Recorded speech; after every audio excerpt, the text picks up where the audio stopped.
ত্রিপুরার প্রাসঙ্গিক গুরুত্বপূর্ণ অর্থনৈতিক, রাজনৈতিক, সামাজিক যে বিষয়গুলো প্রতিনিয়ত দলমত নির্বিশেষে ত্রিপুরার মানুষকে উদ্বিগ্ন করছে, ক্ষুব্ধ বিক্ষুব্ধ করছে, সমস্যা পীড়িত করেছে, সেই সমস্ত বিষয়গুলো নিয়ে তারা কথা বলেছেন। আমিও শুনছিলাম, দুজনের তো পুরো বক্তৃতা আমি শুনলাম। আমাদের পৌঁছার একটু আগ পর্যন্ত এখানকার যে বন্ধুটি বক্তব্য রাখছিলেন, সুদীর্ঘ কবিতা পাঠের মধ্য দিয়ে তার বক্তৃতার সমাপ্তি তিনি ঘটান। আপনারা হাততালি দিয়ে তাকে অভিনন্দিতও করেছেন। এরপর আমার নিজের যেটা মনে হচ্ছে, আমি যদি আবার ত্রিপুরা বা মধুপুর বা বিশালগড়ে এই জাতীয় বিষয়গুলি নিয়েই আবার একটু অন্যভাবেও কথা বলার চেষ্টা করি, তাহলে একই জিনিসেরই তো পুনরুল্লেখ করা হবে এবং এটা আপনাদের বিরক্তির কারণ হবে। তাই আপনাদেরকে ভারমুক্ত রাখবার জন্যে আমি রাজ্যের এই মূল নিঃসন্দেহে জরুরি এবং গুরুত্বপূর্ণ যে বিষয়গুলো, এগুলোতে দ্বিতীয়বার বলে সময় নষ্ট করতে চাইছি। গোটা 2 দিনের জাতীয় এবং রাজ্যের অন্য বিষয় কিন্তু প্রাসঙ্গিক আপনাদের সামনে তুলে ধরতে চাইছি। আপনারা জানেন, গত 20শে জুলাই আমাদের দেশের যে সংসদ, এটাকে মনসুন সেশন বলে, অর্থাৎ বর্ষাকালীন সময়ে স্বল্প সময়ের জন্য এই অধিবেশন লোকসভা এবং রাজ্যসভার আয়োজিত হয়। 20শে জুলাই লোকসভার এই মৌসুমী অধিবেশনের শুরুর দিন। সেদিন ছাত্র এবং যুবকদের পক্ষ থেকে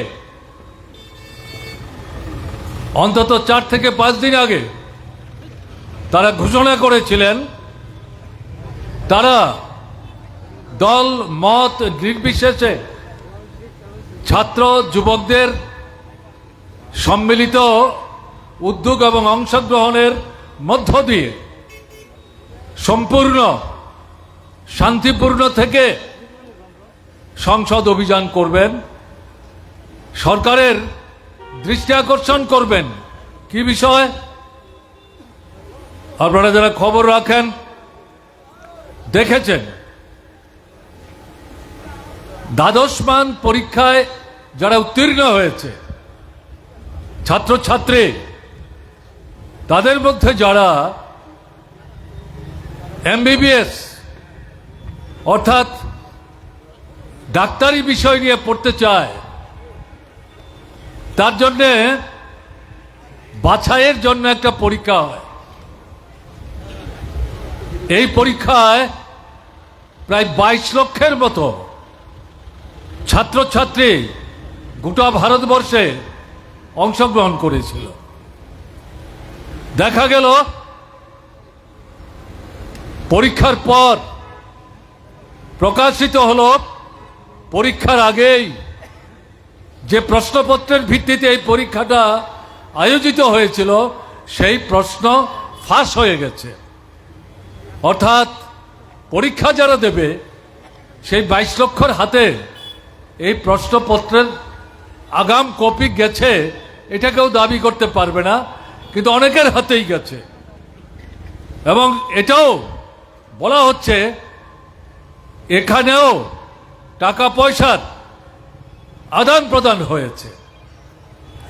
শুধু এটাই ঘটনা না, এর আগেও আগের বছর মধ্যবর্তীকালীন সময় শুধু ডাক্তার না, ইঞ্জিনিয়ার না,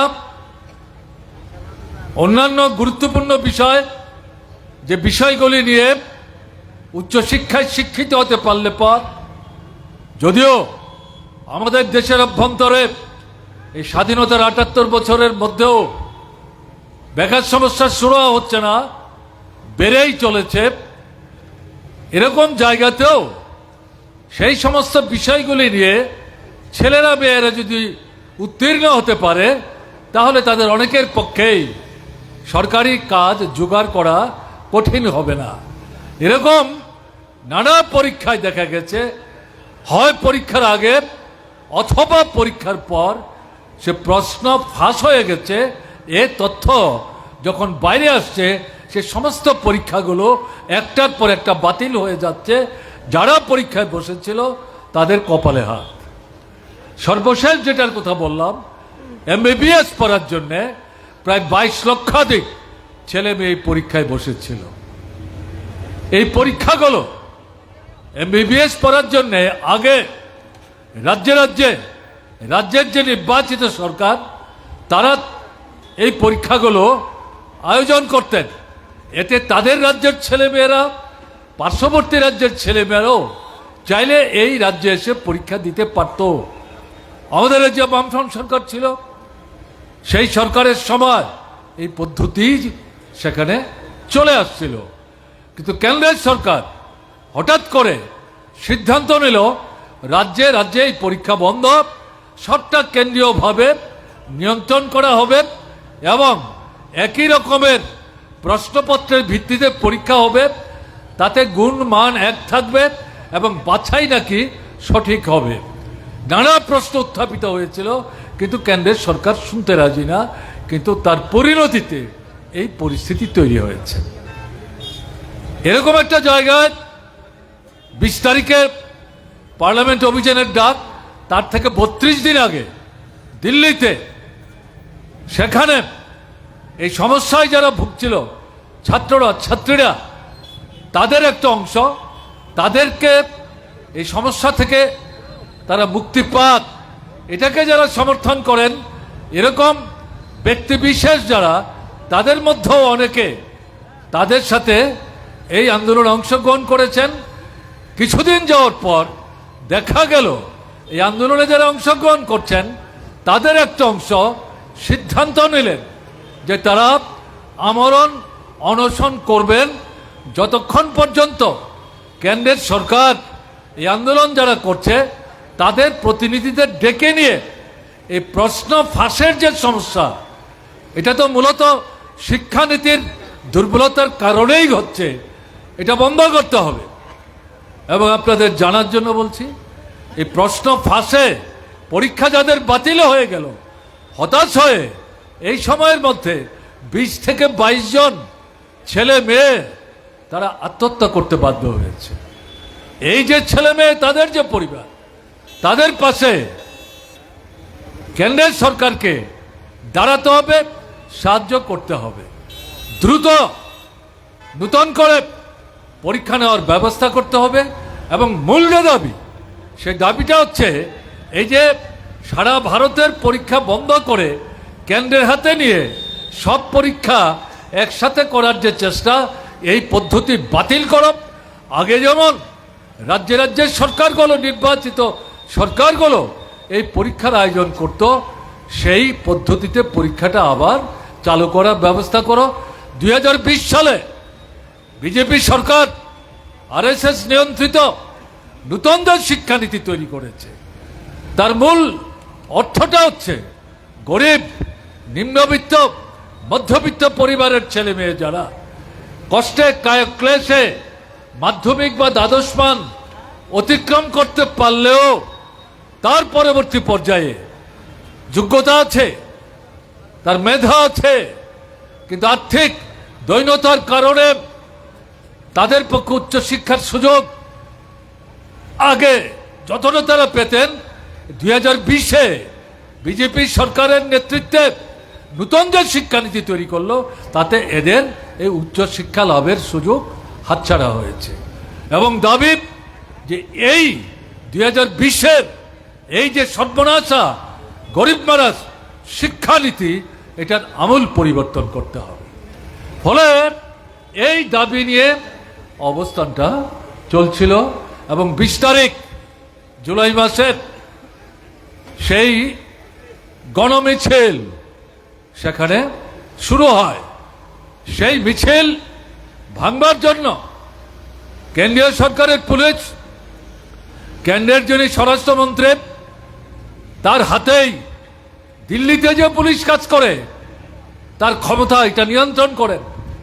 এর বাইরে আধা সামরিক বাহিনী এবং অন্যান্য এই ধরনের আইন শৃঙ্খলা নিয়ন্ত্রণ করে এই কাজে যুক্ত এই সমস্ত বাহিনীকে সেখানে ব্যবহার করা হয়েছে। এই পার্লামেন্ট অভিযান, তাতে এই যে জনস্রোত, এটা যাতে পার্লামেন্টের মুখে গিয়ে পৌঁছতে না পারে তার আগেই তাকে তছনছ করে দাও, ছিন্ন ভিন্ন করে দাও। এরা বিশ্বাসই করতে পারেনি সমস্ত রকম রাজ্যে রাজ্যে বাধা নিষেধ সত্ত্বেও, রেলগাড়ির সময় নির্ঘণ্ট উলটপালট করে দেওয়া সত্ত্বেও, রেলগাড়িতে আসন ব্যবস্থা যাতে করতে না পারে তার জন্য ষড়যন্ত্র সত্ত্বেও এভাবে হাজার হাজার ছেলে মেয়ে দুদিন আগে থেকেই এই বিশের এই যে সমারোহ এবং পার্লামেন্ট অভিযান তাতে অংশগ্রহণ করার জন্য নিজের পকেটের পয়সা খরচ করে ছেলেরা মেয়েরা সেখানে সমবেত হয়েছে। এবং এই মিছিল বানচাল করার জন্য পুলিশ সেখানে গুলি চালায়, প্যালেট চালায়, লাঠি চালায়, গ্যাস বন্দুক ব্যবস্থা করে লাঠির মাথায় সেখানে লোহা বাঁধা, যেটাতে আঘাত করলে পর যেখানে লাগবে সেখানে ছড়বাকল শুধু উঠবে না, রক্ত ঝরবে, মাথা ফাটবে এবং সেই জায়গায় মৃত্যুর মুখেও পড়তে পারে। এরকম আক্রমণ সেখানে সংগঠিত করলো। শতাধিক ছেলে মেয়ে সেখানে আহত হলো এবং শেষ পর্যন্ত তাদেরকে হাসপাতালে ভর্তি করাতে হয়েছে। এবং এই যে দাবিগুলো, তার মধ্যে অন্যতম একটা গুরুত্বপূর্ণ দাবি ছিল যার শিক্ষা দপ্তরের মন্ত্রিত্বের দায়িত্বের সময় এই দুর্ঘটনাগুলো পরীক্ষার ক্ষেত্রে ঘটেছে, বিজেপির নেতা উড়িষ্যার ভদ্রলোক, তাকে এই পদ থেকে পদত্যাগ করতে হবে। এটা দিয়েই বাকি যে দাবিগুলো একটার পর একটা তার মীমাংসা করবার জন্য কেন্দ্রের সরকারকে কার্যকরী ভূমিকা নিতে হবে। এই যে আন্দোলন পার্লামেন্টের মধ্যে অবিজেপি যে রাজনৈতিক দলগুলো, তারা পার্লামেন্টের অধিবেশন বসার পর সেখানে দাঁড়িয়ে সমস্যারে তারা বললেন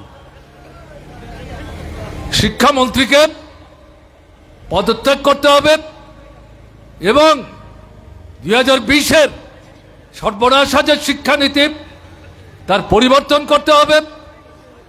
যে ছেলেরা মারা গেল, আত্মহত্যা করলো, তাদের পরিবারের পাশে দাঁড়িয়ে কেন্দ্রের সরকারকে সাহায্য করতে হবে। প্রশ্নপত্র ফাঁসের গুমর তদন্ত করে দ্রুত বের করতে হবে, যারা দায়ী তাদের বিরুদ্ধে কার্যকরী ব্যবস্থা গ্রহণ করতে হবে। এবং এই সম্পর্কে সংসদের ভেতর অন্য সমস্ত আলোচনা বন্ধ রেখে প্রথম এটাই আলোচনা করতে হবে। আজকে হাজার হাজার ছেলে মেয়ে ভারতবর্ষের বিভিন্ন রাজ্য থেকে তারা সমবেত হয়েছে। তাদের কথা না শুনে, তাদের কথা গুরুত্ব না দিয়ে অন্য কি বিষয় থাকতে পারে যেটা আমরা সংসদের মধ্যে আলোচনা করতে পারি। ফলে এই নিয়ে অবিজেপি বিরোধী যে রাজনৈতিক দলগুলো তারা পার্লামেন্টের ভেতরে তারা খুব বিক্ষোভ প্রকাশ করছিলেন এবং সেখান থেকে পার্লামেন্ট বয়কট করে তারা বেরিয়ে আসলেন। আর বাইরে থেকে যে ছেলেরা মেয়েরা এই মিছিলে গেলেন, পরবর্তী সময়ে তথ্য নিয়ে দেখা গেল লক্ষাধিক ছেলে মেয়ে, এবং তাতে দেখা গেছে একটা অংশের অভিভাবক তারাও নারী পুরুষ নির্বিশেষে এই সমাবেশে স্বতঃস্ফূর্তভাবে অংশগ্রহণ করেছিলেন। অসাধারণ ঘটনা। সেখানে আরএসএস বিজেপির নেতৃত্বের গলা ফাটিয়ে কি বক্তব্য, এটা বিজেপি সরকার, যে কেউ যেখান থেকে চিৎকার স্লোগান তুললেই মন্ত্রিসভার মন্ত্রী বাতিল হয়ে যাবে, এটা এই ধরনের সরকার না।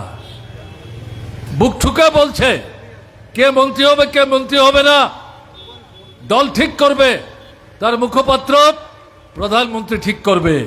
কাজে আপনারা কে কোথায় কি বলছেন তা দিয়ে সরকার চলবে না। আর যে শিক্ষামন্ত্রীকে পদত্যাগ করার কথা বলছেন তার তো পদত্যাগের প্রশ্নই আসে না। আর যে বিষয়গুলো নিয়ে আলোচনার কথা বলছে, শাসক দলের লোকরা পার্লামেন্টের ভেতর এই বিষয় নিয়ে আলোচনা করার জন্যে সহমত তারা পোষণ করছে না। এই পরিস্থিতিতে আন্দোলনটা একটা ব্যাপক চেহারা নিতে শুরু করলো। আমরা যেটা লক্ষ্য করলাম, এই আন্দোলন শুধু দিল্লিতে সীমাবদ্ধ থাকলো না, একটার পর একটা রাজ্যে এই আন্দোলন ছড়াতে শুরু করলো। আমাদের ত্রিপুরাতেও আসলো, আসামে গেল, পশ্চিমবাংলায় গেল, মহারাষ্ট্রে গেল, রাজস্থানে গেল, বিহারে গেল, উত্তরপ্রদেশে গেল। প্রায় সমস্ত রাজ্যে রাজ্যে স্বতঃস্ফূর্তভাবে এই আন্দোলনে বিশেষ করে ছাত্ররা, যুবকরা এবং শিক্ষানুরাগী যারা, তারা তাকে সমর্থন করতে শুরু করলেন। এবং আমরা লক্ষ্য করলাম দিল্লির এই যে আন্দোলন, তাতে আমাদের দেশের এমন একটা অংশের লেখাপড়া যারা বুদ্ধিজীবী, তারাও এগিয়ে আসলেন, যারা কোনোদিন এমনকি ন্যায্য গণতান্ত্রিক দাবিদার ভিত্তিতে যে আন্দোলন, প্রকাশ্য কথা বলেননি, সরাসরি অংশগ্রহণ করার ক্ষেত্রেও ভূমিকা নেননি। এবার এই আন্দোলনে দেখা গেল দিনে দিনে এরকম ভারতবর্ষের সেরা সেরা শিল্পীরা, যারা সিনেমাতে হিন্দি, বাংলা, অন্যান্য ভাষায়, প্রাদেশিক ভাষায় যে সিনেমা হয়, সেই সিনেমার নায়ক নায়িকা যারা, হিরো হিরোইন, পরিচালক, এরকম যারা, এবং এদের মধ্যে আবার পুরনো যারা নামডাকি অভিনেতা অভিনেত্রী ছিলেন, এখন একটু বয়স হয়েছে, তারা সরাসরিভাবে এখন অভিনয়ে অংশগ্রহণ করেন না, তারা এই আন্দোলনকে সমর্থন করেছেন। তাদের কেউ কেউ সরাসরি অবস্থান যারা করছিল তাদের সাথে বসে রাত অতিক্রম করেছেন যে তোমরা চালাও, আমরা তোমাদের সঙ্গে আছি। স্বাধীন ভারতবর্ষের ইতিহাসে এটা একটা অসাধারণ ঘটনা। এরকম একটা জায়গায় এই আন্দোলন যখন আরো ব্যাপকতা লাভ করছিল, গভীরতা লাভ করছিল, নতুন নতুন মানুষের সমাগম করছিল, বিজেপি ছাড়া, আরএসএস ছাড়া, বিশ্ব হিন্দু পরিষদ ছাড়া বাদবাকি যে গণতান্ত্রিক ধর্মনিরপেক্ষ রাজনৈতিক দল সংগঠন, তারা কোনো না কোনোভাবে একে সমর্থন করছেন, রাস্তায় নেমে আসছেন। এই পরিস্থিতিতে শেষ সময়ে 25 তারিখ দেখা গেল দুপুরের আগে এই যে শিক্ষামন্ত্রী, সেই ভদ্রলোক প্রধানমন্ত্রীর কাছে তার পদত্যাগ পত্র পাঠাতে বাধ্য হয়েছেন। এবং আন্দোলনকারী ছাত্র যুবক যারা, তাদের কাছে হিন্দি ভাষায় লেখা এক আবেদন পত্রে তিনি বলবার চেষ্টা করেছেন, দেশের স্বার্থে, দেশের ঐক্যের স্বার্থে, ছাত্র এবং যুবক তারাই আমাদের দেশের ভবিষ্যৎ, তাদের স্বার্থে আমি আমার এই পদ ত্যাগ করলাম। তাহলে এটা তো গত 4 মাস আগের থেকে দাবি উঠছিল। তখন বুক চাপড়ে কি করে বলছিলেন, আপনাদের কথায় তো পদত্যাগ করবো না, আপনাদের ইচ্ছায় তো আমি মন্ত্রী হয়ে দিই। 3 দিন আগেও তো এই প্রশ্ন ছিল না, হুমকি ছিল। এখন বলছেন ছাত্ররা, যুবকরা আমাদের দেশের ভবিষ্যৎ, এখন তাদের জন্য ছিচকাদনি গাইছেন। আসল ঘটনা কি? এটা দেশের প্রধানমন্ত্রী এবং তার মন্ত্রিসভার সামনে একটা ঝড় তুলেছে তার ভবিষ্যৎ অনিশ্চিত করে তুলছে। এবং প্রধানমন্ত্রীকে আপনারা দেখেছেন, যেদিন এই শিক্ষামন্ত্রী পদত্যাগপত্র প্রেরণ করলেন তার আগের দিন মধ্যরাত্রিতে যে প্রধানমন্ত্রী সাহস পাচ্ছিলেন না পার্লামেন্টে উপস্থিত থেকে অধিবেশনে বসে যে বিষয়গুলি নিয়ে আলোচনা করতে চাইছেন বিরোধীরা, সে বিষয়ের উপরে সরাসরিভাবে অংশগ্রহণ করে তিনি তার সরকারের তার নিজের বক্তব্য উপস্থিত করার সাহস তিনি দেখাতে পারেননি। মধ্যরাত্রিতে তিনি মেসেজে 10-12 মিনিটের মেসেজে বলবার চেষ্টা করলেন, ছাত্ররা, যুবকরা, এরাই আমাদের ভবিষ্যৎ। এই যে পরীক্ষার প্রশ্ন ফাঁস হলো, আমরা কঠোর হব, এটা তদন্ত করার জন্য একটা স্পেশাল তদন্তকারী দল গঠন করব, বিশেষ কোর্ট স্থাপন করব এবং এরকম ঘটনা যাতে ভবিষ্যতে ঘটতে না পারে তার জন্য আমরা চোখ কান খোলা রাখবো। নূতন আইন আমরা তৈরি করব, মন্ত্রিসভা নূতন আইন তৈরি করে যত দ্রুত সম্ভব এই অধিবেশনের মধ্যেই আমরা উপস্থিত করব। মধ্যরাত্রিতে এটা তো আপনি পার্লামেন্টে দাঁড়িয়ে বলতে পারতেন, সাহস পেলেন না কেন? এই জায়গাটা সবটা মিলিয়ে আমাদের বুঝতে হবে। এবং শেষ পর্যন্ত মন্ত্রী পদত্যাগ করলেন। তা আমি কথাটা বলছি কেন? চোখ রাঙানি, বুকের ছাতি 56 না 62, এটা বড় কথা না। পুলিশ পল্টন মিলিটারি শক্তির উপর নির্ভর করে যারা সরকার চালান, তারা যদি মনে করেন তারা চাইলে দিনকে রাত, রাতকে দিন করতে পারবেন, তাহলে তারা ভুল করছেন, মূর্খের স্বর্গে বাস করছেন। তারা ভুলে যাচ্ছেন যে কোনোভাবেই হোক মানুষকে বিভ্রান্ত করে তাদের ভোট নিয়ে আপনারা সরকারে গেছেন, তাও 50 ভাগের নিচে ভোট। টাকার খেলা খেলেছেন, মিডিয়া বগলদাবা করেছেন, কেন্দ্রের সরকারকে ব্যবহার করেছেন, রাজ্য সরকারগুলো যেখানে আপনারা ছিলেন বা আছেন সেগুলোকে ব্যবহার করেছেন, মিথ্যার ফুলঝুরি উড়িয়েছেন, প্রতিশ্রুতির নামে আকাশের চাঁদ তারা ভোটের আগে পেরে দেওয়ার কথাও বলেছেন। তারপরেও 50 ভাগ ভোট কিন্তু আপনারা পাননি। এই জায়গায় মানুষ এদেরকে শিক্ষা দেওয়ার ব্যবস্থা করেছে, চোখ রাঙিয়ে এবং সেনাবাহিনীর শক্তি দেখিয়ে, প্রশাসনিক শক্তি দেখিয়ে, হুমকি দিয়ে ন্যায্য দাবির গণতান্ত্রিক যে আন্দোলন, এই আন্দোলন দমন করা যায় না। ইন্দিরা গান্ধী পারেননি এবং বর্তমানের যিনি প্রধানমন্ত্রী, আর যাই হোক ইন্দিরা গান্ধীর চাইতে তিনি বড়সড় নেতা, এটা ভারতবর্ষের মানুষ বিশ্বাসও করে না, মনেও করে না।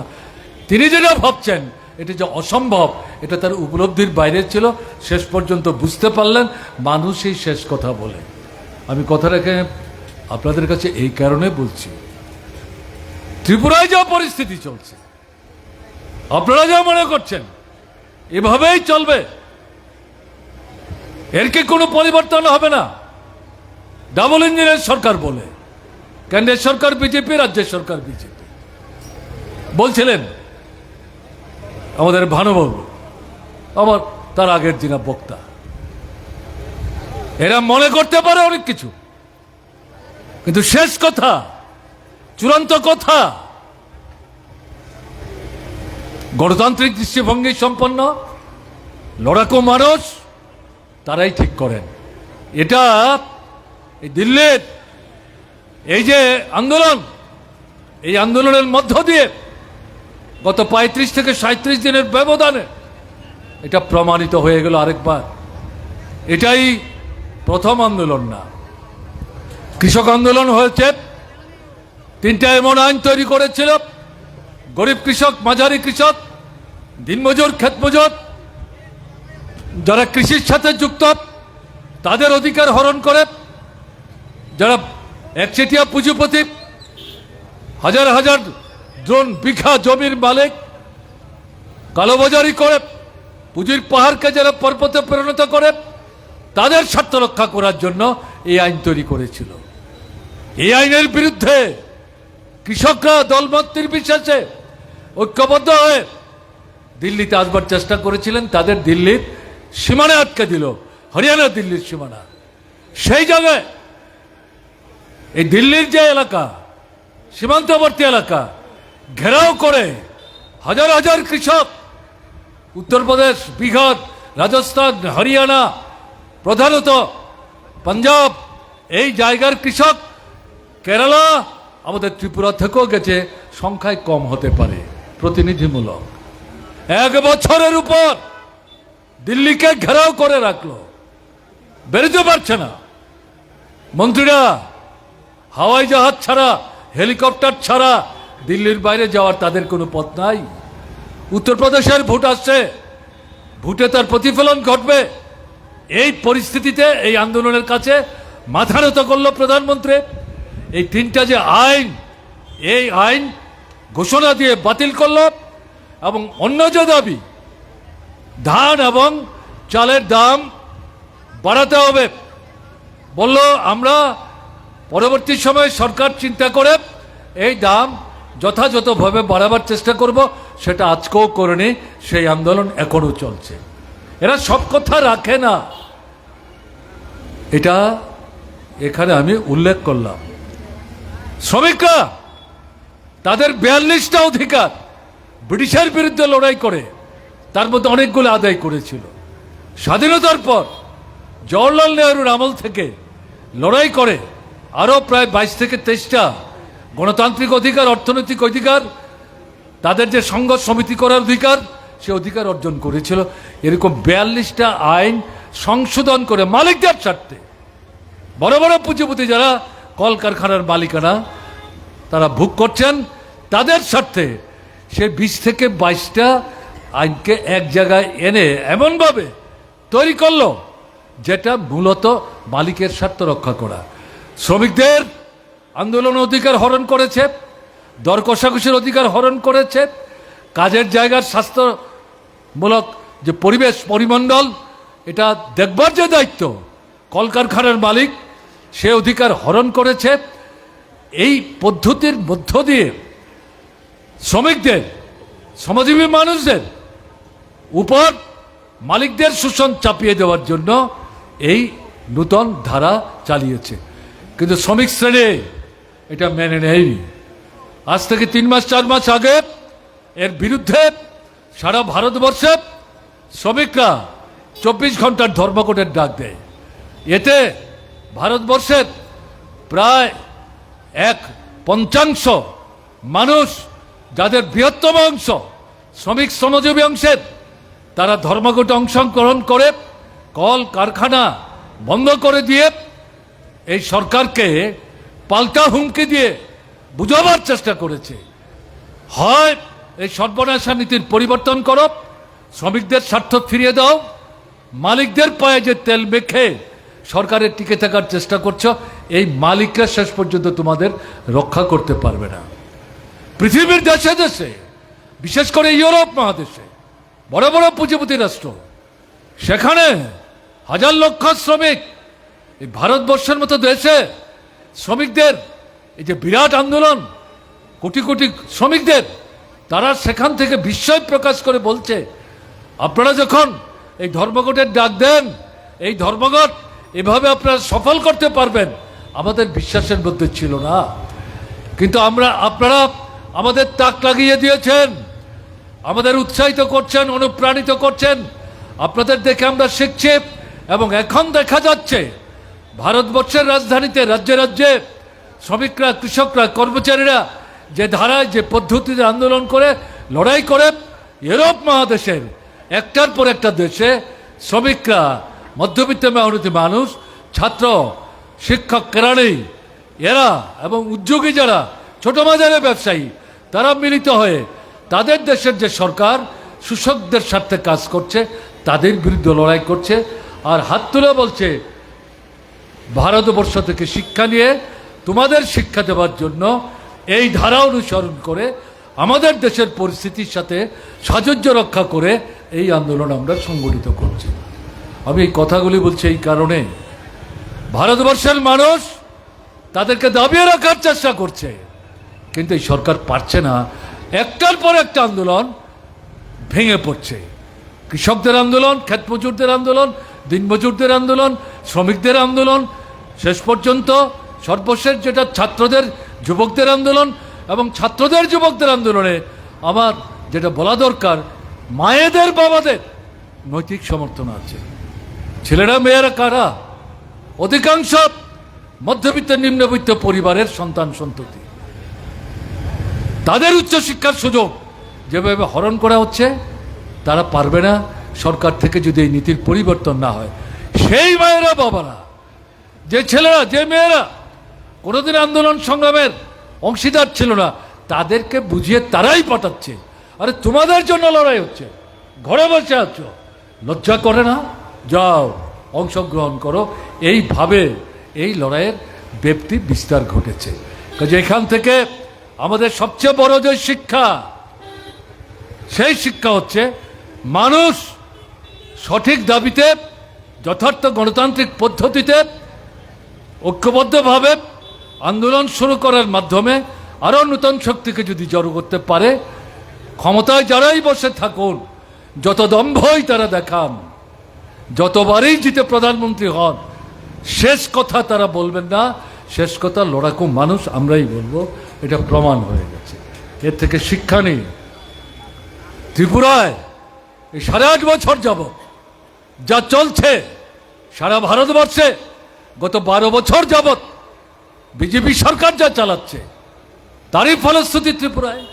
এর থেকে বেরিয়ে আসতে গেলে পর আমাদের কিন্তু এখানে সামনের দিনে বৃহত্তর আন্দোলন গড়ে তুলতে হবে। খুব খারাপ অবস্থা ত্রিপুরায়।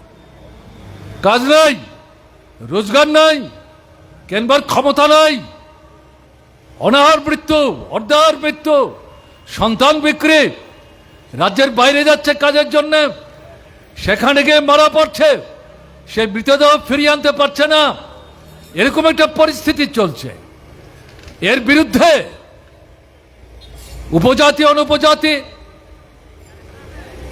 তপশিলি, মুসলমান, ধর্ম বর্ণ নির্বিশেষে মানুষ যখন আন্দোলন সংগ্রাম করার চেষ্টা করছে, কোথাও লাল ঝান্ডা নিয়ে, কোথাও লাল ঝান্ডা ছাড়া, সেই আন্দোলনকে দাবিয়ে দেওয়ার জন্য, পিষে ফেলবার জন্য এই বিজেপি সরকার, অত্যাচারী সরকার, স্বৈরাচারী পদ্ধতিতে আক্রমণ কেন্দ্রীভূত করছে, প্রশাসনকে ব্যবহার করছে, পুলিশ পল্টনকে ব্যবহার করছে, এবং তাদের পয়সার বিনিময়ে মুসলমান যারা ভোটের সময় যাদেরকে তারা ব্যবহার করে, আপনার আমার ভোট লুট করে বারবার ক্ষমতায় ফিরে আসবার চেষ্টা করে, তাদের একটা অংশকে ব্যবহার করে এই আন্দোলন ধ্বংস করার চেষ্টা তারা করছে। পুলিশের বিরুদ্ধে খুব উঠছে, পুলিশ কি করছো? এরকম পরিস্থিতিতে দেখা গেল গত 20 তারিখ দিল্লিতে যখন সংসদ অভিযান, সেই সময় আগরতলায় ত্রিপুরার পুলিশের মহানির্দেশক, ডাইরেক্টর জেনারেল অফ পুলিশ, নাম তার অনুরাগ ধানকর, উত্তরপ্রদেশের গ্রামের ছেলে, এসডিপিওর পদ থেকে ত্রিপুরায় পুলিশের দায়িত্ব পালন করতে শুরু করেন। বামফ্রন্ট সরকারের আমলে আইজি ল অ্যান্ড অর্ডার পর্যন্ত দায়িত্ব পালন করেছেন। পরবর্তী সময় সরকার পরিবর্তন হয়, বিজেপি সরকারে আসে, তিনি অনুরাজ্যে যান, ফিরে আসেন, ডাইরেক্টর জেনারেল অফ পুলিশের দায়িত্ব তিনি বৃত হন। এবং তিনি বামফ্রন্ট সরকারের সময় পুলিশের উচ্চ পর্যায়ের দায়িত্ব ডাইরেক্টর জেনারেল অফ পুলিশ না হলেও তার পরবর্তী পর্যায়ের যে দায়িত্ব, সে দায়িত্বের থেকে সারা ত্রিপুরার আইনশৃঙ্খলা পরিস্থিতিকে নিয়ন্ত্রণ করার চেষ্টা করেছেন। সন্ত্রাসবাদীদের আক্রমণ দৌরাত্মের সীমা ছাড়িয়ে গেছে। লিস্টি ধরে ধরে, বিশেষ করে কমিউনিস্ট, বামপন্থী আন্দোলনের যারা নেতা কর্মী, সংগঠক, উপজাতি, অনুপজাতি, নারী পুরুষ নির্বিশেষে তালিকা দেখে দেখে সন্ত্রাসবাদীরা খুন করে চলছিল। এই পরিস্থিতিতে মাথা ঠান্ডা রেখে অনুরাগ ধ্যানকর তার সঙ্গের অন্যান্য পুলিশ বন্ধুদের নিয়ে এদেরকে মোকাবেলা করে রাজ্যের শান্তির পরিবেশ পুনরুদ্ধারের প্রশ্নে, গণতান্ত্রিক পরিমণ্ডল সুসংহত করার প্রশ্নে সরকারের যে অবস্থান দৃষ্টিভঙ্গি তার প্রতি সম্মান দেখিয়ে কাজ করার চেষ্টা করেছে।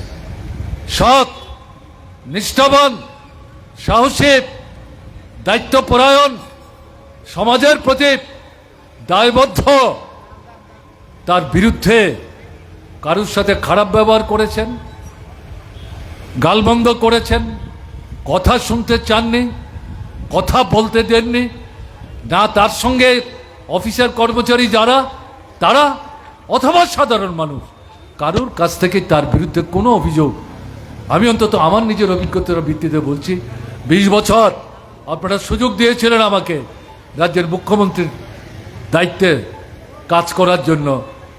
যদি এরকম কোনো ঘটনা এই ভদ্রলোক করতেন, মানুষ জানতেন যা কর্মচারীদের কাছে বলা যায় না, মুখ্যমন্ত্রী বা এই সরকারের মন্ত্রীদের কাছে যখন তখন বলা যায়, কোনো দিন না কোয়ার্টারে না অফিসে এর বিরুদ্ধে কোনো কথা শুনেছি। এই ভদ্রলোক হঠাৎ করে 20 তারিখ বেলা 11টা নাগাদ তার মৃতদেহ তার অফিস ঘর থেকে উদ্ধার হলো। তার দরজার সামনে 2 না 3 জন দেহরক্ষী, তাদেরকে নাকি তিনি বলেছেন, পত্রিকায় যা দেখলাম, যা সামনের 10-12 মিনিট কাউকে ঢুকতে দেবে না, আমাকে ডিস্টার্ব করবে না, আমি যতক্ষণ না ডাকবো দরজা খুলবে না।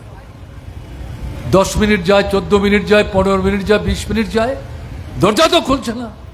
তাদের সন্দেহ, তারপর জোর করে দরজা ভাঙলো, ভেঙে দেখছে ডিজিপি চেয়ারের আসনে নেই। তারপর লক্ষ্য গেল তার সঙ্গে যা যে আপনার যেখানে পায়খানা প্রস্রাব করে টয়লেট, সেখানে গিয়ে তারা যখন ধাক্কা মারলেন দেখলেন তার মৃতদেহ সেখানে ঝুলছে। ডিজিপির পোশাক, সেই পোশাক নিয়ে সেখানে ফাঁসিতে তিনি আত্মহত্যা করেছেন এটাই মনে হয়েছে। তার দেহ ঝুলছে, সঙ্গে সঙ্গে এই যারা কর্মীরা তারা ছুটে গিয়ে অফিসের অন্যান্য বড় বড় পুলিশ অফিসারদের খবর দেন, সবাই ছুটে গেলেন, সবাই অবাক, আমরাও। আমার এখনো মনে আছে এই দিল্লির পার্লামেন্ট অভিযান মিছিল কি হচ্ছে, কোথায় আক্রমণ হচ্ছে, এগুলো বসে আমি টিভিতে লক্ষ্য করছিলাম। এই খবর যখন আসলো আমি বিশ্বাসই করতে পারিনি যে বন্ধুটি আমাকে খবর দিলেন। আমি বলতাম, তুমি কি বলছো, কার নাম বলছো, কি করে এটা সম্ভব?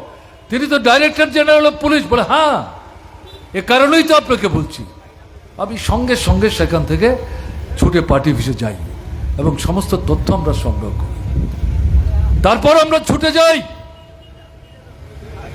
জিবি হাসপাতালে এবং গিয়ে দেখলাম একেবারে স্বাভাবিকভাবে প্রতিদিন যেভাবে মুখ টুক ভালো করে সেফটি ভয়ে ঠিকঠাক মতো চুলটুল আছড়ে পোশাক টুশাক পরে অফিসে যান, সেদিনও হয়তো সেভাবেই গেছেন।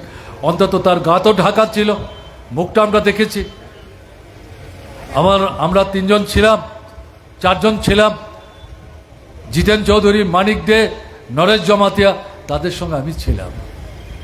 এবং যখন ঢুকলাম তার স্ত্রী চিৎকার করে কথা বলতে পারছে না। এই ভদ্রমহিলার সঙ্গে আমার তেমন কোনো কথাবার্তা নাই। ধ্যানকর ত্রিপুরা যখন এই বিজেপি সরকারের সময় আসেন, দিল্লি থেকে যে প্লেনে উঠছিলাম, আমিও আসবো, সেও আসবে, হঠাৎ করে সে এসে আমার সামনে দাঁড়িয়েছে। আমাকে সে নমস্কার করলেন, তার স্ত্রীকে ডেকে আনলেন, তাকে ইন্ট্রোডিউস করলেন। এই প্রথম তার স্ত্রীকে আমি দেখেছি, কিন্তু ভদ্রমহিলার সাথে এর আগে আমার পরিচয় নেই, কথা হয়নি। আমি বলেছি ঠিক আছে, ত্রিপুরায় গেলে কথাবার্তা হবে। আর দ্বিতীয় দিন তার মৃতদেহের সামনে তাকে 2-4টা প্রশ্ন আমি করেছিলাম, কিন্তু জবাব দেওয়ার মতো অবস্থায় তিনি ছিলেন না। কথা বলতে গিয়েই বারবার ভেঙে পড়ছেন, টুকরে টুকরে কাটছেন। আর ওখানে যে পুলিশ অফিসারদের আমি দেখছিলাম, নতুন নতুন অফিসার, সবাইকে চিনি না, নাম ধামও আমি জিজ্ঞেস করার চেষ্টা করিনি। তারা অঝরে, অধিকাংশ, সবার চোখে জল দেখেছি ঘটনা হয়তো তা না, আর সবার তো মুখ টুক দেখে চোখ টুক দেখেছি এটাও ঘটনা না, যাদেরকে আশেপাশে আমি দেখেছি সবার চোখে জল।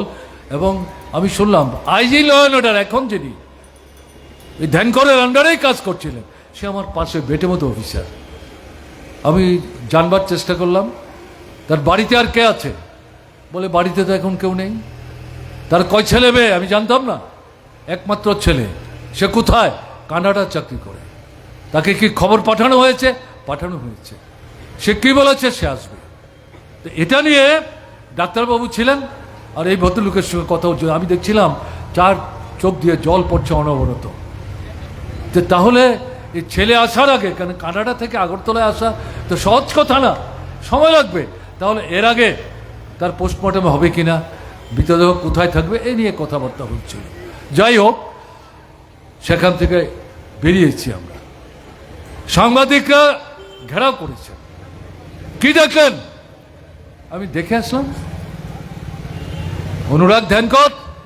আমার তো দেখে মনে হয়েছে সে ঘুমুচ্ছে। অবিশ্বাস্য, দিনের বেলা তো তার মতো লোকের ঘুমোবার কথা না। এবং তার যে চেহারা, তাতে মৃত্যুর কোনো ছাপ নেই। এবং সাংবাদিকরা আমাকে ধরে ধরে প্রশ্ন করার চেষ্টা করছিলেন, আপনি 20 বছরের মুখ্যমন্ত্রী, এই ভদ্রলোক আপনার আন্ডারেও কাজ করেছেন, আপনি তাকে ভালো চেনেন, জানেন, তার সম্পর্কে আপনি কি জানেন, দয়া করে বলুন। আমি যা বলার বলেছি, আপনারা পত্রিকা যারা পড়েন দেখেছেন। তারপর তারা জানতে চাইছেন এর কি কোনো কিনারা হবে, এটাকে একটা স্বাভাবিক আত্মহত্যা কি মনে করেন? আমরা বলেছি এটাকে স্বাভাবিক আত্মহত্যা মনে করার সঙ্গত কোনো কারণ নেই। অনুরাগ ধ্যানকর, তার যে মন মানসিকতা দেখতে আমরা অভ্যস্ত, তার মতো অফিসার এভাবে দুম করে আত্মহত্যা করে দেবেন, এটা বিশ্বাস করা খুব কঠিন। তো আমরা সেখানে দাঁড়িয়েই, জিতেন চৌধুরীও ছিলেন, আমরা সেখানে দাঁড়িয়েই দাবি করেছি আমাদের পার্টির পক্ষ থেকে অবিলম্বে তদন্তের ব্যবস্থা করতে হবে। এবং এটা একটা সাধারণ তদন্ত না, ডাইরেক্টর জেনারেল অফ পুলিশ, ত্রিপুরার ইতিহাসে প্রথম, সম্ভবত ভারতবর্ষের ইতিহাসে প্রথম, পুলিশের পোশাক পরে যে অফিসে, সরকারি অফিসে বসে ডাইরেক্টর জেনারেল অফ পুলিশ কাজ করে, সে অফিসে ফাঁসিতে আত্মহত্যা করছে, আমার অন্তত জানা নাই। যাদের সঙ্গে কথা বলেছি কেউ এরকম কোনো তথ্য দিতে পারেননি। এমনকি গতকালকে আমাদের রাজ্যের রাজ্যপাল, তার সঙ্গে আমরা সাক্ষাৎ করতে গিয়েছিলাম, আমাদের দলের 5 জন সদস্যের প্রতিনিধি, তিনি আর কি কথা বলছেন, না আমারও জানা নাই। ত্রিপুরার ক্ষেত্রে তো নিশ্চয়ই প্রথম, ভারতবর্ষের কোথাও এরকম ভাবে পোশাক পরিহিত অবস্থায় অফিসের মধ্যে পুলিশের সর্বোচ্চ কর্তা আত্মহত্যা করেছেন, আমারও জানা নাই। আমি আমাদের গভর্নরের কথা, তার যে বাচনি, সেটা আমি আপনাদের সামনে বলছি। এই জায়গায় আমরা হাসপাতালে 20 তারিখ সেখান থেকে বেরিয়ে সাংবাদিক বন্ধুরা যখন জিজ্ঞেস করলেন, আমরা বললাম এটা উচ্চ পর্যায়ে তদন্ত করতে হবে এবং এই তদন্ত সংগঠিত করার ক্ষেত্রে আমাদের রাজ্যের যে হাইকোর্ট আছে, সে হাইকোর্টের একজন বিচারপতি, অভিজ্ঞ বিচারপতি যদি চিফ জাস্টিস হন, আমাদের কোনো আপত্তি নেই। তার জায়গায় যদি অন্য একজন উচ্চ পর্যায়ের বিচারপতি অভিজ্ঞতার দিক থেকে, তাদের নেতৃত্বে এই তদন্ত করতে হবে, নিরপেক্ষ দৃষ্টিতে সব দিক পরীক্ষা নিরীক্ষা করে এই আত্মহত্যার পেছনে কারণ কি, এবং এটা উদ্ধার করার মধ্য দিয়ে সরকারকে কার্যকরী ব্যবস্থা গ্রহণ করতে হবে। এই ছিল আমাদের দাবি। আমরা অপেক্ষা করছিলাম, তার দেহ তার বাড়িতে নিয়ে গেছে, উত্তরপ্রদেশের গ্রামে তাদের পারলৌকিক যে পদ্ধতি ইত্যাদি সম্পন্ন করেছে। আমরা অপেক্ষা করছিলাম সরকার হয়তো একটু সময় নেবে, শেষ হয়েছে। গত দুদিন আগে হঠাৎ করে পত্রিকা খুলে দেখলাম একটা 5 জন সদস্যের কমিটি তৈরি করেছেন। তার প্রধান হচ্ছেন পশ্চিম ত্রিপুরা জেলার যিনি সুপারিনটেন্ডেন্ট অফ পুলিশ, এসপি। এই ভদ্রলোককে চিনি না, তার সঙ্গে কথাবার্তা হয়নি, তার যোগ্যতা দক্ষতা নিয়ে কোনো প্রশ্ন আমাদের নেই, এই পদেরও অবমাননা আমরা করছি না, সেটা ঠিক আছে। কিন্তু এটা কি হলো? ডাইরেক্টর জেনারেল অফ পুলিশ অফিসে পোশাক পরে অফিস চলাকালীন সময়ে আত্মহত্যা করলেন, ভূভারতে যার ঘটনা স্বাধীনতার পর ঘটেনি। সেই জায়গায় হাইকোর্ট আমাদের ত্রিপুরা আছে, সেখান থেকে একজন হাইকোর্টের বিচারপতিকে কেন এই কমিটির মাথায় বসিয়ে এই তদন্ত কমিটি তৈরি করা হবে না? এটাই আমাদের প্রশ্ন। এই যে দিল্লির আন্দোলন চলছে, তাদের প্রতি সমর্থন জানাবার জন্য 25 তারিখ যখন তাদের কাছে আমি গেলাম, সাংবাদিক বন্ধুরা উপস্থিত হয়েছেন, সেখানেই তারা এই যে নতুন কমিটি তৈরি হয়েছে তদন্তের জন্য এই সম্পর্কে প্রশ্ন করেন। আমি হাত জোর করে বলেছি, ছাত্রদের সামনে এসছে, তাদের ভিন্ন ইস্যু, এখানে দাঁড়িয়ে এই বিষয়ে আমি বলবো না। আপনারা দরকার মনে করলে আমাদের পার্টি অফিসে আসুন, আমি সেখানে যা বলবেন আমার সাধ্যমতো আমি জবাব দেব। আমি এদের সঙ্গে কথাবার্তা বলে টলে যখন গাড়িতে উঠতে যাবে একটু এগিয়ে, দেখলাম সাংবাদিক বন্ধুরা সবাই অপেক্ষা করে দাঁড়িয়ে আছে। আমরা আপনার অফিসে যাওয়ার জন্য অপেক্ষা করছি না, এখানেই আমাদের জিজ্ঞাসা প্রশ্নের জবাব আপনার কাছে যাই। কি প্রশ্ন? এই যে পশ্চিম জেলার সুপারিনটেন্ডেন্টকে নেতা করে এই তদন্ত কমিটি তৈরি করা হলো, এই সম্পর্কে আপনার কি বক্তব্য? তো আমি বললাম, আপনাদের এখানে যাদের দেখছি 20 তারিখ তো আপনাদের অনেককেই জিবি হাসপাতালও যখন অনুরাগকে দেখে আমরা বেরোচ্ছিলাম, আপনারাই ছিলেন, আপনাদের সামনেই বলেছি আমরা হাইকোর্টের বিচারপতি সম্ভব হলে পর চিফ জাস্টিস অফ আর ত্রিপুরা হাইকোর্ট, তার নেতৃত্বেই এই তদন্ত হোক, সঠিক তথ্য বের করার জন্য।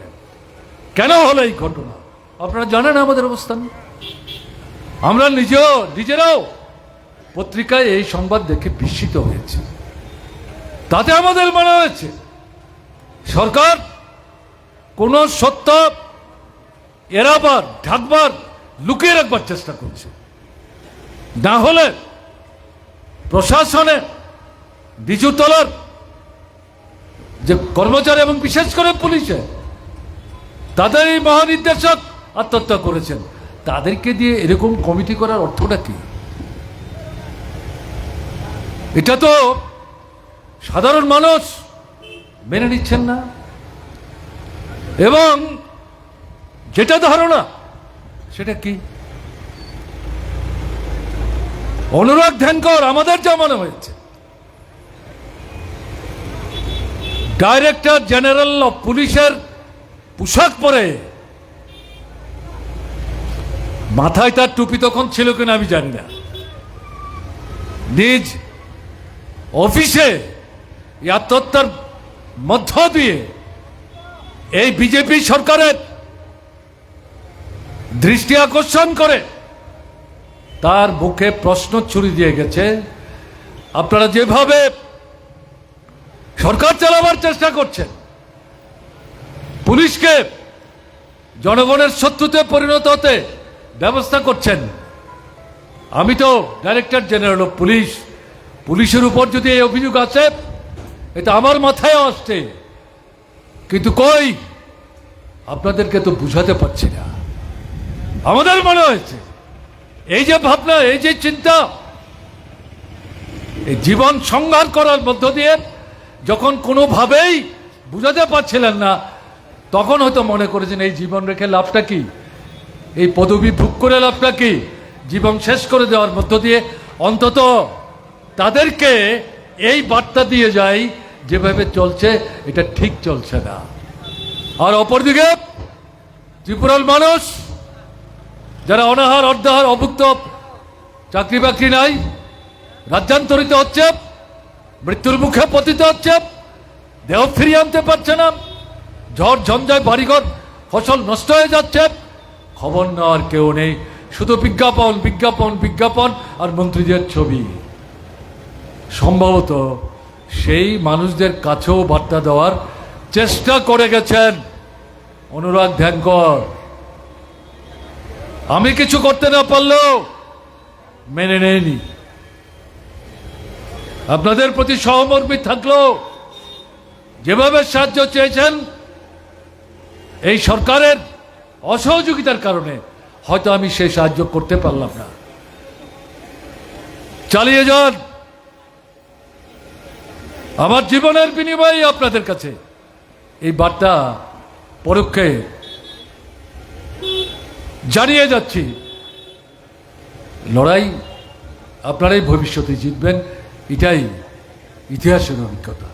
আমাদের যা মনে হয়েছে, না হলে হঠাৎ করে চাকরি শেষ চলে যাবেন, এখানে তাকে নূতন করে রিএমপ্লয় করে এই পদেই রাখলেন।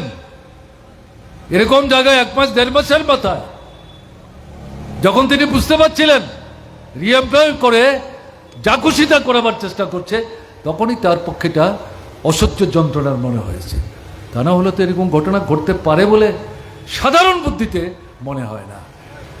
সব জায়গা থেকে, দিল্লি থেকে ফোন করছেন, উত্তরপ্রদেশ থেকে ফোন করছেন, মহারাষ্ট্র থেকে ফোন করছেন, আত্মীয় স্বজন, তারা যে কমিউনিটির লোক, পুলিশে আধা সামরিক বাহিনীতে কাজ করেন, চিনেন জানেন আমাদেরকে, তাদের মধ্যে কেউ কেউ, এবং তারা অনুরোধ করছেন দয়া করে এই ইস্যু ছেড়ে দেবেন না।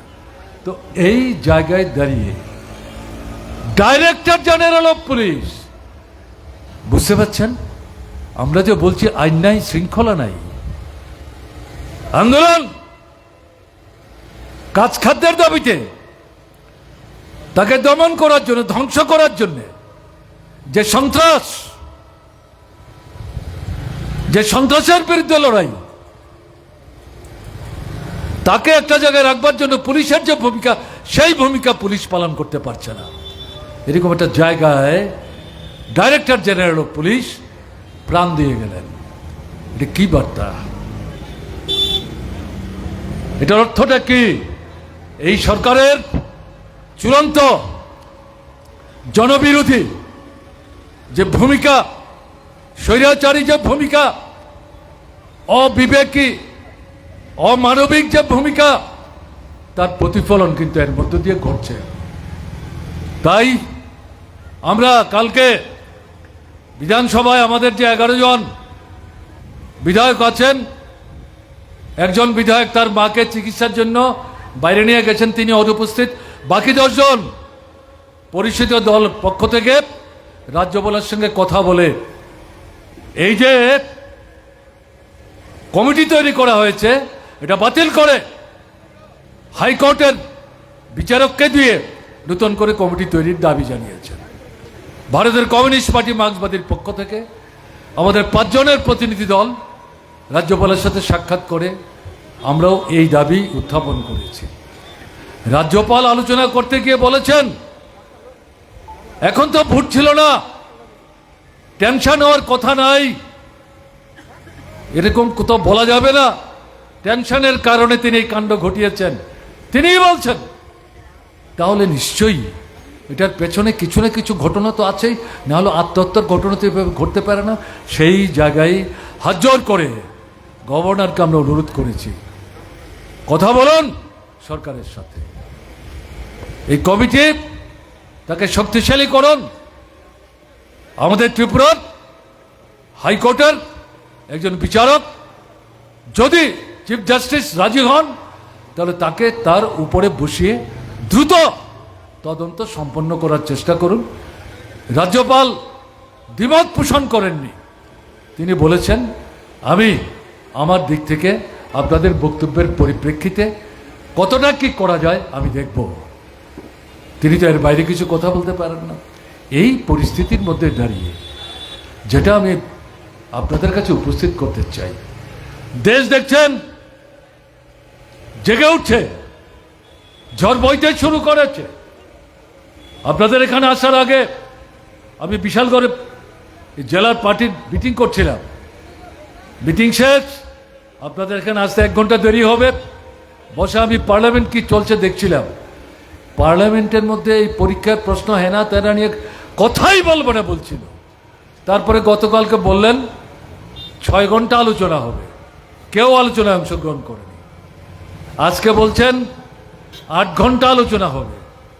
তারপরে বলছেন চাপের মুখে পড়ে দরকার হলে 10 ঘন্টা আলোচনা হবে। এখন তারপরে 10 দিন আলোচনা হবে কি বলবে কিনা আমি জানি না। চাপের মুখে এরা কথা বলে, কার চাপ? সচেতন গণতান্ত্রিক মানুষের ঐক্যবদ্ধ চাপ, দলমত নির্বিশেষে। এই যে দিল্লিতে লক্ষাধিক মানুষের জমায়েত, তারা কোনো দলীয় পতাকা নিয়ে যায়নি, জাতীয় পতাকা। এরকম রাজ্যে রাজ্যেই হচ্ছে। কাজে সেই জায়গায় দাঁড়িয়ে আপনাদের কাছে যেটা আবেদন, ত্রিপুরা আজকে যে সমস্যা চলছে, পরিস্থিতি কোথায় গেছে, ডাইরেক্টর জেনারেলের সরকারি অফিসে আত্মহত্যার ঘটনার মধ্যে দিয়ে এই রাজ্যের যে নিকৃষ্ট চেহারাটা, পরিমণ্ডলটা তার দগদগে ক্ষতের মতো, এটা অনুরাগ ধ্যানকর তার জীবন সংহার করার মধ্য দিয়ে এটা প্রমাণ রেখে গেলেন। তার স্মৃতির প্রতি শ্রদ্ধা জানাচ্ছি, পরিবার পরিজনদের প্রতি সমবেদনা জানাচ্ছি। কিন্তু আমরা যেটা বলবো, আপনাদের কাছে যেটা বলবো, দলমত নির্বিশেষে যে অন্যায়, অবিচার, বেবিচার চলছে, জিনিসের দাম বাড়ছে, টাকার দাম কমছে, মুদ্রাস্ফীতি হচ্ছে, কাজ নাই, রোজগার নাই, কিনতে পারেন না, অনাহার, অর্ধার মৃত্যু, সন্তান বিক্রি, কিভাবে চলবে? বিজেপির যে বন্ধুরা এই এলাকায় ঢুকার মুখে যে মিটিং করে, এই মিটিংটাকে কি করে বানচাল করা যায়, লোক কমানো যায়, ভয় দেখানো যায়, চেষ্টা করছিলেন। তাদের উদ্দেশ্য বিনীতভাবে আমি বলবো, যারা অংশগ্রহণ করেছেন তাদের আমি দায়ী করছি না। এগুলি তো নেতাদের ফন্দিফিকেট, ভয় পায় কমিউনিস্টরা যাতে কথা বলতে না পারে, তারা আটকাবার চেষ্টা করে। যারা বিজেপির সমর্থক, আমি শুনছিলাম আমাদের মঞ্চটা অন্য একটা জায়গায় তৈরি হয়েছে। যিনি দোকানদারি করছেন সেই ভদ্রলোক, তার কোনো আপত্তি ছিল না, কিন্তু যার কাছ থেকে ভাড়া নিয়েছেন তাকে হুমকি দিয়ে তার দোকানের সামনে থেকে এই মঞ্চ সরিয়ে দেওয়ার জন্য বাধ্য করেছে। মানসিকতাটা কি?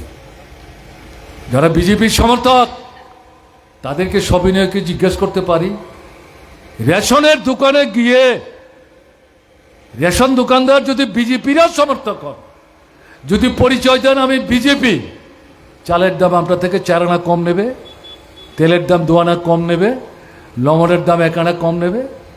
অথবা বাজারে দোকানে গিয়ে নিজেকে বিজেপি দলের লোক বলে, সংগঠক বলে, মণ্ডলের নেতা বলে পরিচয় দিয়ে কম পয়সায় জিনিস চান, কেউ দেবে না তো। এটাই তো সমস্যা।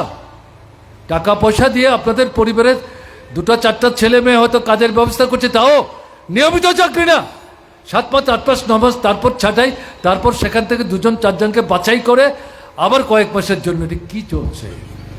কাজে সমস্যাটা যেটা নিয়ে আমরা সারা ত্রিপুরায় ঘুরে বেড়াচ্ছি, মানুষের সামনে তুলে ধরছি, ঐক্যবদ্ধ করার চেষ্টা করছি, শুধু দলগতভাবে না, দলমত নির্বিশেষে, জাতি ধর্ম বর্ণ সম্প্রদায় নির্বিশেষে, নারী পুরুষ নির্বিশেষে, এই সমস্যাগুলো সবার। এই সরকার, তার কোনো উদ্বেগ নাই, তার কোনো চিন্তা নাই, সে ফুর্তি করে বেড়াচ্ছে, উদ্বোধন করছে, ফিতা কাটছে, আর পত্রিকায় বিজ্ঞাপন দিচ্ছে, আর কোনো দিকে নজর নাই। কাজে এই সরকারের সম্বিত ফেরাবার জন্যে সামনের দিনে ঐক্যবদ্ধভাবে লড়াই ছাড়া বিকল্প নাই। আমরা জানি এই লড়াইয়ের সামনের সারিতে মার্ক্সবাদী কমিউনিস্ট পার্টি বামপন্থী ফ্রন্টের নেতৃস্থানীয় যারা, তাদেরকে গুরুত্বপূর্ণ কার্যকরী ভূমিকা নিতে হবে। সাধারণ সমর্থকদের একটা অংশ অংশগ্রহণ করবেন। একটা উল্লেখযোগ্য অংশ ভয়ে ভীতিতে তারা হয়তো সরাসরি আসবেন না। বিজেপির বহু লোক আছেন যারা নৈতিকভাবে আমাদের এই দাবিগুলি সমর্থন করেন। চাঁদা চাইলে তারা চাঁদা দেন, 5 টাকা আশা করলে 50 টাকা দেন, এবং বাড়ি অতিক্রম করে অন্য বাড়িতে চাঁদার জন্য গেলে বাড়ি থেকে বেরিয়ে ডেকে নিয়ে বাড়িতে বসে চা খাইয়ে বলছেন আমি বিজেপি করি বলে আমার কাছে চাঁদার জন্য গেলেন না, মনে করেছেন আমি চাঁদা দেব না। আরে আমি তো একজন মানুষ, আমারও তো বাজারে যেতে হয়, করতে পারে আমি বিজেপি। চা বিস্কিট খাইয়ে চাঁদা দিয়ে বলছেন আপনাদের সঙ্গে আছি। মিছিলে মিটিংয়ে হয়তো এখনো যেতে পারছি না, জানি না কবে কখন এই পতাকা ছেড়ে দিয়ে আপনাদের মিছিলে লাল ঝান্ডার কাঁধে নিয়ে মিছিলে হাঁটতে শুরু করবে, তারাই বলছেন। এটাই অভিজ্ঞতা। কাজেই সেদিক থেকে সংখ্যাটা সবসময় বড় কথা না। ওই দিল্লির যে কথা বললাম সেখানে কত 30 থেকে 32 জন বসেছিলেন অবস্থানে, তাদের আহ্বানের সাড়া দিয়ে লক্ষাধিক মানুষ দিল্লিতে সমবেত হয়েছিলেন।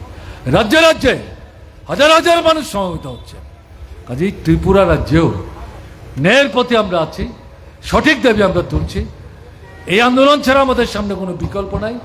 জাত ধর্ম বর্ণ সম্প্রদায় দল নির্বিশেষে এই লড়াইটা এগিয়ে নিয়ে যেতে হবে। গণতান্ত্রিক অধিকার হরণ করছে, ভোটের অধিকার হরণ করছে, প্রহসনে পরিণত করছে ভোট। 18-র পর থেকে এখন অবধি যত ভোট হয়েছে, পঞ্চায়েত, নগর, বিধানসভা, উপনির্বাচন, জেলা পরিষদ, লোকসভা, অধিকাংশ ভোটার স্বাধীনভাবে নির্বিঘ্নে নিজের ভোট নিজে দিতে পারেনি। চলবে, এটা চলতে দেওয়া যায়। কাজে সমস্ত কিছুর বিরুদ্ধে একদিকে অর্থনৈতিক দাবি দেওয়া, বেঁচে পড়তে থাকার জন্য, আয় রোজগারের জন্য, চাকরির জন্য আন্দোলন, আরেকদিকে এই যে সন্ত্রাসের বিরুদ্ধে, গণতন্ত্র পুনরুদ্ধারের জন্য, ভোটের অধিকার প্রতিষ্ঠার জন্য একটা মুক্ত পরিমণ্ডল তৈরি করবার যে সংগ্রাম, এই সংগ্রামকে ব্যাপক থেকে ব্যাপকতর করার জন্য আপনাদের এগিয়ে আসতে হবে। অনেকদিন পর মধুপুরে আমি এসেছি। আমি আগে যে আসতাম না ঘটনা তা না। নগেনদা ছিলেন আমাদের নেতা, অবিভক্ত বিশালগড় মহকুমার সম্পাদক।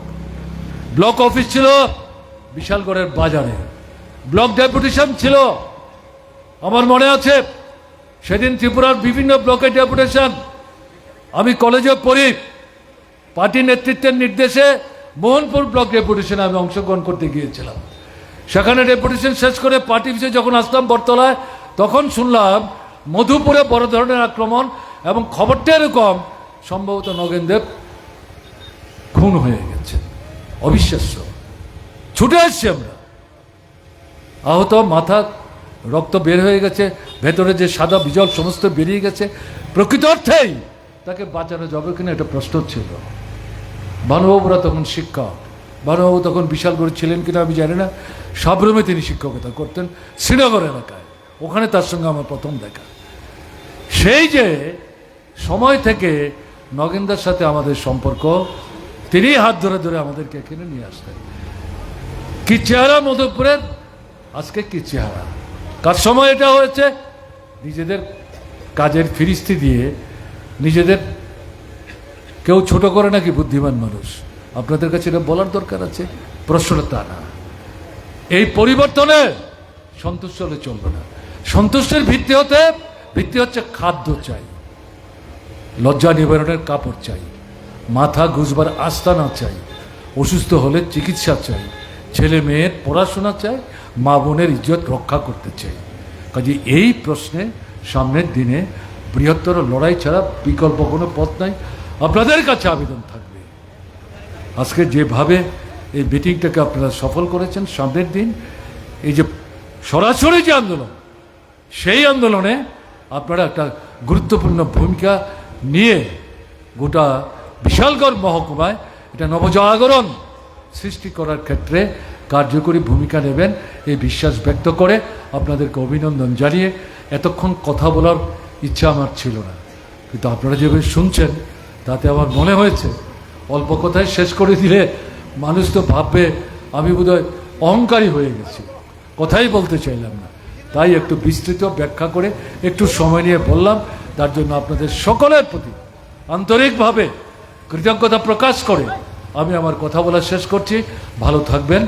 আমার নমস্কার নেবেন।